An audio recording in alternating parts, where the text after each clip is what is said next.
This woman gave birth to a giant baby that was actually bigger than herself. Though a flash of fear crossed the mother's heart, this was still her child after all, and she decided to raise him to adulthood. As time went by, Cootie gradually grew up, eventually reaching a towering height of 4 meters. The house that once sheltered him became increasingly cramped, so the couple began working around the clock to build a new home. Every piece of furniture inside was custom-made to fit Cootie's enormous frame. After moving into the new house, Cootie could finally walk around freely without having to duck his head. Thrilled by this newfound freedom, he eagerly asked if he could venture outside their home, only to be flatly refused by his father. However, his father did promise that once Cootie truly came of age, he would grant him his freedom. This promise filled Cootie with hope and motivation. He threw himself into his studies and reading with renewed vigor, spending all his free time working out and staying in shape. But one night, Cootie quietly disguised himself as a cluster of bushes and slowly made his way to a nearby park. As luck would have it, a group of people was having a party in the park at that very moment. Cootie's eyes widened like saucers as he watched everything unfold before him with intense fascination. Just then, Jack announced, "I need to take a leak," and walked straight toward Cootie's hiding spot.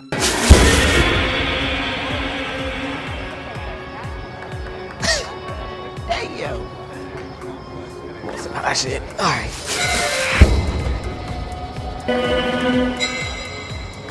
Oh, shit! Hey! Hey! Jack was certain he wasn't drunk. He had this nagging feeling that he'd just witnessed something absolutely incredible. The next day, Jack turned his bizarre encounter from the night before into a video and posted it online. From that moment on, Cootie became too terrified to step foot outside his home. His heart was consumed with fear, that primal terror of the unknown world beyond his doorstep. But then one day, while he was working out, he suddenly heard familiar voices. Peering through the trees, he spotted the same group of young people from the park party. They were gathered in a circle, sharing jokes and laughing together. This was the first time in Cootie's life that he'd ever heard a joke. He couldn't help himself. He burst out laughing along with them. Hearing this unfamiliar laughter, Jack looked up in surprise. When he followed the sound and caught sight of Cootie, he instantly remembered that strange cluster of bushes from that night in the park. Faced with the group's enthusiastic greetings, Cootie took a deep breath and made a bold decision.